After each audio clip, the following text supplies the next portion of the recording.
Hey guys, how you doing today? I'm doing pretty good. I hope you're doing well. It's a nice Friday afternoon, so it's time to make a video. So today we're going to be talking about Legacy of the Duelist, which is coming out on PlayStation 4 for the PlayStation Network and Xbox One, and it's coming out in summer 2015, which is obviously now, but we don't know when we're actually going to get it. It's going to be retailing on the PlayStation Network for $19.99 in dollars, so that'll probably be about £15, about 17 euros, so that's pretty sweet. That's not too much, but of course that only really depends on if the game is any good. You basically get to go back in time and play against different characters from different eras in the Yu-Gi-Oh universe. You get to play up to Yu-Gi-Oh! Zeal. So there will be cards from the Arc 5 era, but Yu-Gi-Oh! Zeal is basically up to the storyline. So even though the OCG or the if you watch it subbed, you actually get to watch up to episode 58. Now they're in the synchro dimension, and they get to play against Crow. They get to play against Security, blah blah blah blah. So there is stuff going on, but they're still going back in time. So it is kind of it's aligning with the actual story of Arc 5, but you don't actually get to play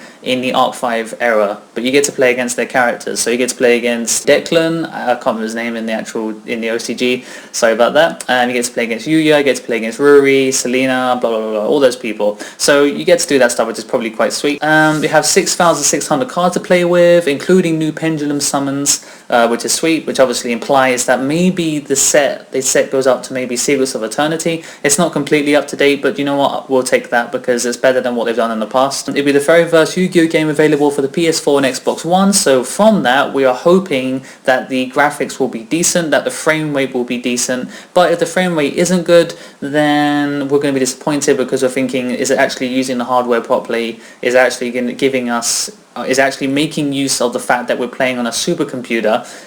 So, you know, actually give us a good frame rate here, even when we're playing against store decks or burn decks or something that has tons of cards on the field, rather than don't slow down the game, actually keep it fluid so that we can actually play through the game quickly. It doesn't actually say anywhere that the game gives you all the cards at once, because in Yu-Gi-Oh! Dual Carnival, as far as I remember, on the DS, they gave you all the cards, so you didn't actually need to play the game at all. You just have all the cards, and then you go and play against your friends on multiplayer, and then you just do that, and that was the only thing that made the game bearable. You know, there was nothing else to do in that game. It was boring because there's no incentive to collect anything.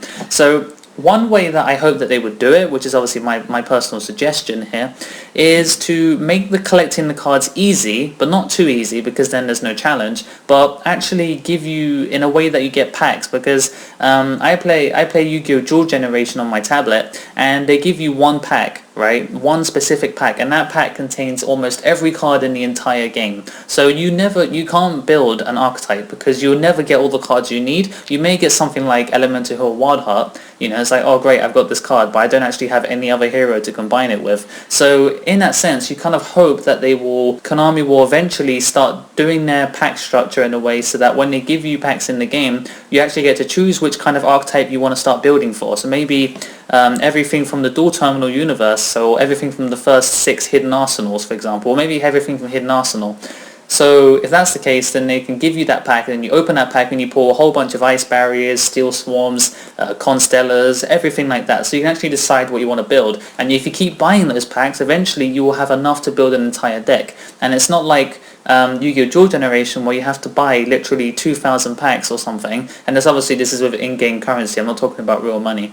And you actually eventually have enough stuff to actually build a viable deck of something. I hope they do that properly. They haven't actually mentioned how they're going to do that, but I really hope they do it well. And the last thing I want to take about this is that they're going to do draft play, which is really, really sweet. They've never done that before. So in this game, you can compete in Battle Pack Sealed Draft and Draft Play against the AI or with players online. So Battle Pack formats supported include Battle Pack Epic Dawn, Battle Pack 2 War of the Giants, and War of the Giants Round 2. So you can't play Battle Pack 3, which I can't remember the name of it. Battle Pack 2 and Battle Pack 1 are pretty solid, and it means you get to draft, and you get to hopefully play maybe tournaments, and you can just draft against other players, and you can just play this deck. So that'd be really, really sweet, because obviously drafting, I've talked about in the previous video, is basically a demonstration of skill, one of the best demonstrations of skill you can have in the game.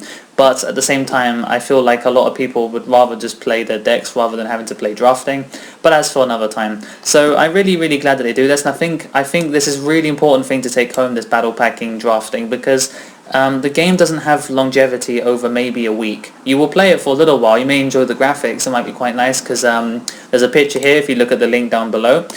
We have a picture of Dark Magician. He actually is a 3D model in nice HD quality, and he attacks the opponent directly or shoots stuff, you know, so that's really cool. It actually makes it much more interactive and much more nice to look at visually. That's basically it. So the fact that you can just battle pack and then you can play for months, because the drafting doesn't ever change. You know, you just get to pick out of a selection of about 300 cards, and then you just build the deck that you get given. It's basically like Hearthstone Arena, because they release sets so rarely in a Hearthstone that you actually can just keep building different decks every single time. You get given different cards, then you just choose which one out of the three is best. So in this case, you'll be able to draft stuff like Battle Pack 2, maybe they'll give you a random bunch of cards, and then you just do something with that. So that's really, really good. So I'm looking forward to that, and I think that'll be one of the best things about the game.